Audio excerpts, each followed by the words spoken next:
నమస్కారం city news కి స్వాగతం. ముందుగా ముఖ్యాంశాలు.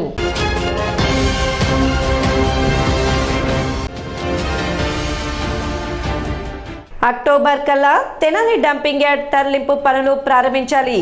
కేంద్ర మంత్రి పెమ్మసాని చంద్రశేఖర్ వెల్లడి.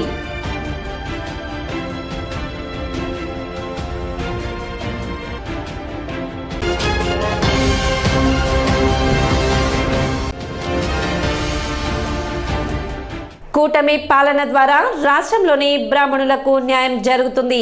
మాజీ మంత్రి ఆలపాటి రాజేంద్ర ప్రసాద్.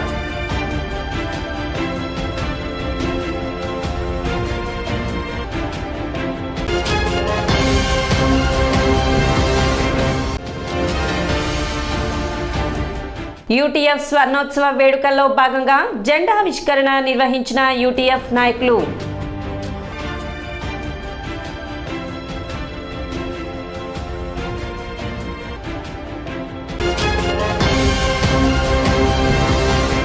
ఉపాధ్యాయ సమస్యల పరిష్కారానికి ఆంధ్రప్రదేశ్ ఐక్య ఉపాధ్యాయ ఫెడరేషన్ ఎల్లప్పుడూ ముందుంటుందని ఫెడరేషన్ నాయకులు తెలిపారు.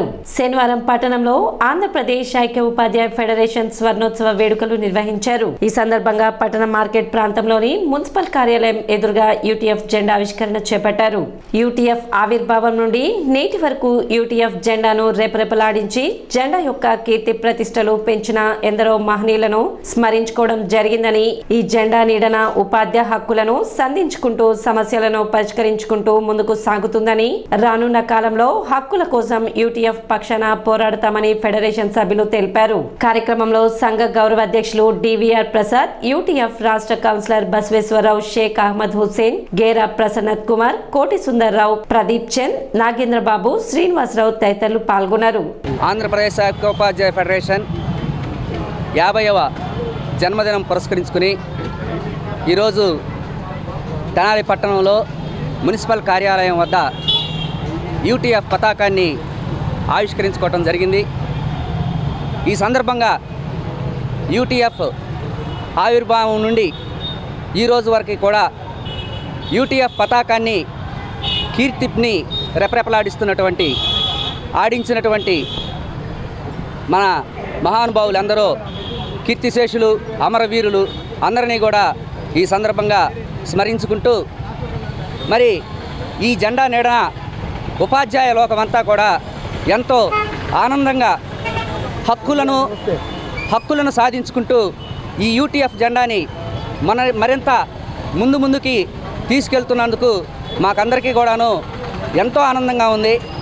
ఆంధ్రప్రదేశ్ ఐక్యోపాధ్యాయ ఫెడరేషన్ 50 వసంతాలు పూర్తి చేసుకున్న సందర్భంగా స్వర్ణోత్సవ ఉత్సవాలు ప్రారంభమై జరుగుతూ ఉన్నాయి. అందులో భాగంగా ఈ రోజున యూటీఎఫ్ పతాకావిష్కరణ తెనాలి పట్టణ శాఖ గౌరవాధ్యక్షులు మరియు ఈ యొక్క జెండా స్థాపకుల్లో ఒకరైనటువంటి డివిఆర్ ప్రసాద్ గారు ఆవిష్కరించడం జరిగింది. ఈ యొక్క యూటీఎఫ్ ఎల్లవేళలా ఉపాధ్యాయులకు అండగా ఉపాధ్యాయుల సమస్యలను పరిష్కరించుకుంటూ ముందుకు పోతూ ఉంది. ఇంకా ఇదే విధంగా రాబోయే కాలంలో కూడాను ఉపాధ్యాయుల సమస్యల్ని పరిష్కరించుకుంటూ ఉపాధ్యాయ మన్నలను పొందుతూ ఇంకా ఎదగాలని చెప్పి కోరుకుంటూ, రాబోయే కాలంలో కూడాను పోరాటాలకి పిలుపునిచ్చినప్పుడు ఉపాధ్యాయులందరూ పాల్గొని ఈ యొక్క సమస్యల పరిష్కారంలో ముందుండాల్సిందిగా కోరుతున్నాం. మిత్రులారా, మంచి సినిమాలను ప్రోత్సహించడమే ఎఫ్ఎఫ్ఎస్ఐ ఉద్దేశమని federation of film society of India FFSI southern region secretary PLSS Prakash Reddy అన్నారు.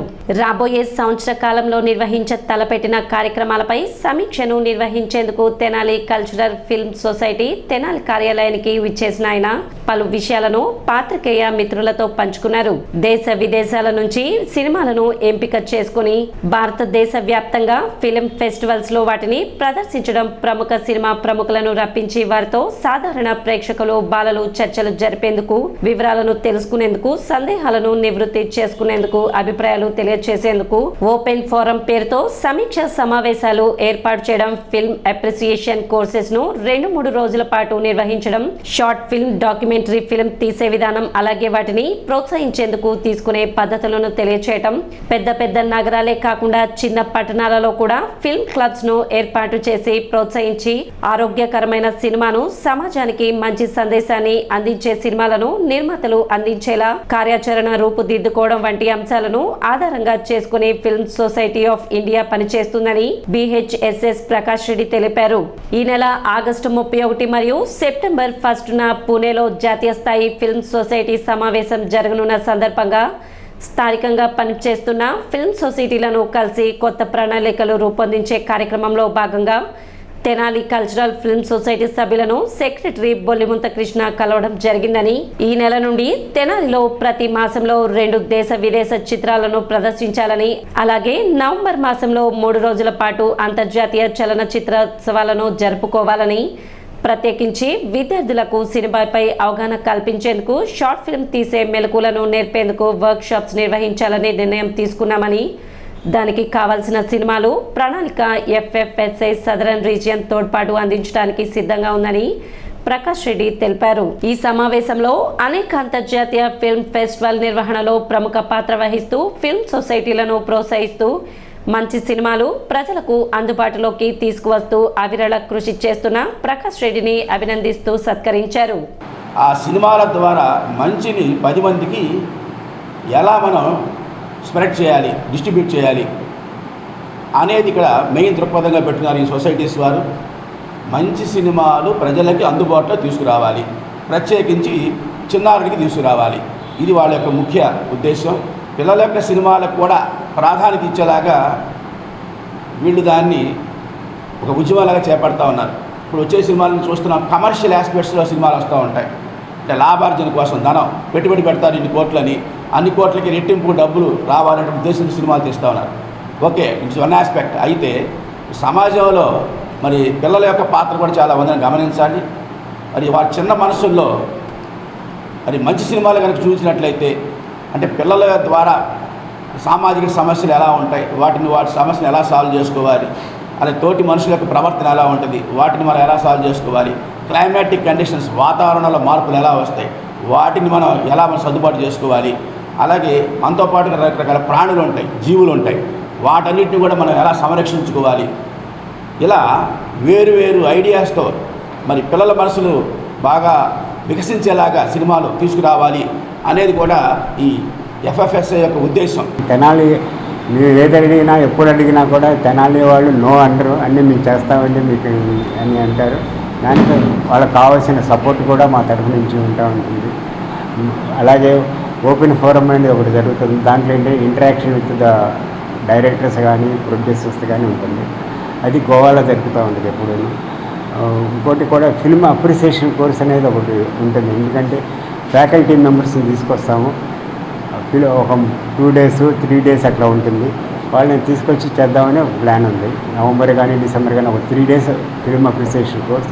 అండ్ ఫ్యాకల్టీస్కి డిఫరెంట్ ప్లేసెస్ నుంచి, హైదరాబాదే కాదు ఢిల్లీ, కలకటా నుంచి కూడా మేము తీసుకొస్తాం ఫ్యాకల్టీ మెంబర్స్ని. ఇంకా మంచి మంచి సినిమాలకి మీకు తెనాలంటే మీకు తెలియదే ఉన్న కళలకి పుట్టినీళ్ళు అంటారు. అది కనుక మా ఎప్పుడు చేసినా కానీ మా కృష్ణ గారు ముందు వస్తారు, ముందుకు ఓకే అండి చేద్దామంటారు. అలాగే వీరనారాయణ గారు కూడా మాకు చాలా సపోర్ట్ చేస్తున్నారు. ప్రతి ఇంట్లో మువ్వెన్నెల జాతీయ జెండా రెపరెపలాడాలి, ప్రతి ఒక్కరూ దేశభక్తితో మెలగాలని గ్రామీణాభివృద్ధి కమ్యూనికేషన్ శాఖ మంత్రి సహాయ మంత్రి డాక్టర్ పెమ్మసాని చంద్రశేఖర్ పేర్కొన్నారు. ఆజాదీ కా అమృత్ మహోత్సవంలో భాగంగా హర్ ఘర్ తిరంగా 3.0 కార్యక్రమాన్ని ప్రధానమంత్రి నరేంద్ర మోదీ ఆధ్వర్యంలో దేశవ్యాప్తంగా ఆవిష్కరిస్తున్న క్రమంలో గుంటూరులోని స్థానిక కలెక్టరేట్ సబ్ పోస్ట్ ఆఫీస్ లో పెమ్మసాని చంద్రశేఖర్ శనివారం ప్రారంభించారు. ప్రతి ఒక్కరూ తమ ఇంటిపై జాతీయ జెండాను ఎగరవేయాలని, ఈ సమాచారాన్ని సోషల్ మీడియా ద్వారా ప్రతి ఒక్కరికి చేరేలా చూడాలని ప్రజలను ఈ సందర్భంగా పెమ్మసాని కోరారు. కార్యక్రమం అనంతరం పోస్ట్ ఆఫీస్ ప్రాంగణంలో అధికారులతో కలిసి పెమ్మసాని మొక్కలు నాటారు.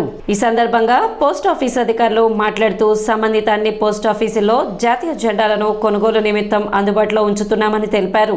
కార్యక్రమంలో గుంటూరు పశ్చిమ నియోజకవర్గ MLA Galla Madhavi, director of postal services headquarters AP circle Jagadish Pai, chief post master AP circle DSV R Murthy, Guntur superintendent of post office Elamandaiah తదితరులు పాల్గొన్నారు.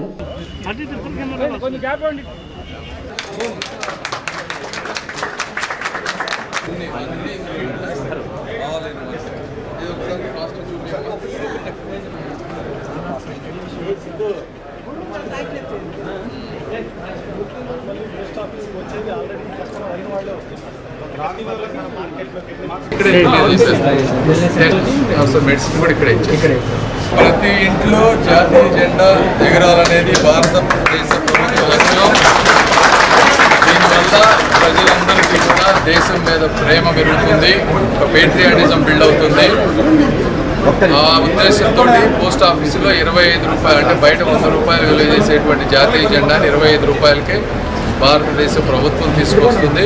కాబట్టి ప్రతి ఒక్కళ్ళు కూడా ఈ జెండాని తీసుకొని ప్రతి ఇంట్లో పెట్టాలని, దీన్ని వాళ్ళు సోషల్ మీడియాలో షేర్ చేసుకోవాలని కోరుకుంటా ఉన్నాం. ఆజాదీ కా అమృత్ మహోత్సవ్లో భాగంగా హర్ ఘర్ తిరంగా 3.0 మోడీ గారు భారతదేశం అంతా ప్రతి ఇంట్లో జాతీయ పతాకం ఉండాలి, అదేవిధంగా ప్రతి ఒక్కరి సోషల్ మీడియాలో జాతీయ పతాకం ఉండాలి. ఇవి ఉన్నప్పుడు ప్రజల్లో ఒక దేశభక్తి వస్తుంది. దేశభక్తి వచ్చినప్పుడు సమాజం మంచిగా ముందుకు వెళ్తున్నటువంటి ఉద్దేశంలో పోస్ట్ ఆఫీసుల్లో బయట 100 రూపాయలు విలువ చేసేటువంటి జాతీయ పతాకాన్ని 25 రూపాయలకే ఇస్తూ ఉన్నారు. కాబట్టి అందరూ ఈ జాతీయ పతాకాన్ని కొనుక్కోవాలని, వాళ్ళ ఇంటిపై ఇవి పెట్టాలని కోరుకుంటా ఉన్నాము. అదేవిధంగా సోషల్ మీడియాలో కూడా మీరు అందరూ చేంజ్ చేయాలని కోరుకుంటా ఉన్నాం. Thank you. నేను ఇక్కడికి వచ్చేది కేంద్ర మంత్రిగా రావటం లేదు, ఈ ప్రాంత ప్రజల ప్రతినిధిగా ఎంపీగా వస్తున్నాను. నేను ఇక్కడ సాటర్డే సండే కేంద్ర మంత్రిగా మండే టు ఫ్రైడే దేశవ్యాప్తంగా తిరుగుతూ ఉన్నాను. ఒక ఆంధ్ర రాష్ట్రమే కాదు, అన్ని ప్రాంతాలు తిరుగుతూ ఉన్నాను. ఆజాదీ కా అమృత్ మహోత్సవ్ అలాగే హర్ ఘర్ తిరంగా అనే ఒక కార్యక్రమానికి శ్రీకారం చుట్టుకోవడం జరిగింది. భారతదేశంలో పుట్టినందుకు మనందరం గర్వించాలి. ఎందుకంటే ఒక భారతీయ పౌరులుగా మనం ఉన్నాము అని అంటే ఈరోజు భారతదేశం ప్రపంచ ఖ్యాతి గడించిన సందర్భాలు మనం చూస్తూ ఉన్నాము. వీటన్నిటిని మనం మనసులో ఉంచుకొని మన భారతదేశ ఖ్యాతిని పెంపొందించే విధి విధానాలు మనం చేపట్టాలి. ఆ కార్యక్రమంలో భాగంగానే ఈరోజు హర్ ఘర్ తిరంగా అనే ఒక కార్యక్రమం, ప్రతి ఇంటికి మన భారతదేశ జెండాని ఎగరేయాలి అని చెప్పి మోడీ గారు పిలుపునిచ్చారు. మానవతా స్వచ్ఛంద సంస్థ ఆధ్వర్యంలో ప్రభుత్వ పాఠశాలలో 8వ తరగతి అభ్యసిస్తున్న విద్యార్థులకు భారత ప్రభుత్వం నిర్వహించే national means come merit scholarship test కి ఉచిత శిక్షణ ఇస్తున్నట్లు సంస్థ తెనాలి చైర్మన్ కొలసాని రామచంద్ తెలిపారు. ఏఎస్ఎన్ డిగ్రీ కళాశాలలో జరిగిన విలేకరుల సమావేశంలో ఆయన మాట్లాడుతూ ఈ శిక్షణ 11 ఆగస్టు 2024 తేదీ నుండి ఎన్ఎంఎంఎస్ టెస్ట్ జరిగేంత వరకు ప్రతి ఆదివారం కుంచారం గ్రామంలో ఉన్న మానవతా ప్రాంగణంలో జరుగుతుందని తెలిపారు. ఎన్ఎంఎంఎస్ టెస్ట్ కి కావాల్సిన మెటీరియల్ కూడా మానవతా సంస్థ ఉచితంగా అందిస్తున్నట్లు తెలిపారు. కావున ప్రభుత్వ పాఠశాలలో 8వ తరగతి చదువుతున్న విద్యార్థులు ఈ అవకాశం వినియోగించుకోవాలని తెలిపారు. సంస్థ ఎగ్జిక్యూటివ్ కమిటీ ప్రెసిడెంట్ కటకం ప్రసాద్ మాట్లాడుతూ దేశవ్యాప్తంగా 1,00,000 మందికి భారత ప్రభుత్వం 4 సంవత్సరానికి 12,000 రూపాయల స్కాలర్షిప్ అందజేస్తారని తెలిపారు. 11వ తేదీన జరిగే ప్రారంభ కార్యక్రమంలో విద్యార్థుల తల్లిదండ్రులు, పాఠశాల అధ్యాపకులు పాల్గొనవలసిందిగా ఆహ్వానిస్తున్నట్లు తెలిపారు. తెనాలి మానవతా స్వచ్ఛంద సంస్థ ఆధ్వర్యంలో సెంట్రల్ గవర్నమెంట్ ప్రతి సంవత్సరం నిర్వహించే NMMS national means come merit scholarship టెస్ట్కి ఉచిత శిక్షణ ఇవ్వడానికి నిర్ణయించడం జరిగింది. ఈ శిక్షణని కుంచారం గ్రామం, అత్తోట దగ్గర ఉన్న కుంచారం గ్రామంలో మా మానవతా ప్రాంగణంలో ఈ శిక్షణ ఇవ్వడం జరుగుతుంది. ఈ ఎన్ఎంఎంఎస్ మెరిట్ స్కాలర్షిప్ టెస్ట్ రాయటానికి గవర్నమెంట్ స్కూల్స్, గవర్నమెంట్ ఎయిడెడ్ స్కూల్స్లో ప్రస్తుత విద్యా సంవత్సరంలో 8వ తరగతి చదువుతున్న విద్యార్థులు అర్హులవుతారు. వాళ్ళకి మానవతా స్వచ్ఛంద సేవ తరఫున రేపటి నుంచి, అంటే 11వ తారీఖు నుంచి డిసెంబర్ మొదటి వారంలో ఈ టెస్ట్ జరిగేంత వరకు ప్రతి ఆదివారము సుమారు 12-13 ఆదివారాలు ఉచితంగా శిక్షణ ఇచ్చి దానికి తగ్గ మెటీరియల్ కూడా మానవతా తరఫున ప్రొవైడ్ చేయాలనే ఉద్దేశం. ఈ స్కాలర్షిప్ టెస్ట్ దేశవ్యాప్తంగా జరుగుతుంది. ప్రతి సంవత్సరము 8వ తరగతి చదువుతున్న విద్యార్థులు దీని అర్హులు ఎగ్జామ్ రాయడానికి. సెంట్రల్ గవర్నమెంట్ దేశవ్యాప్తంగా 1,00,000 మందికి ఈ స్కాలర్షిప్ ఇస్తుంది.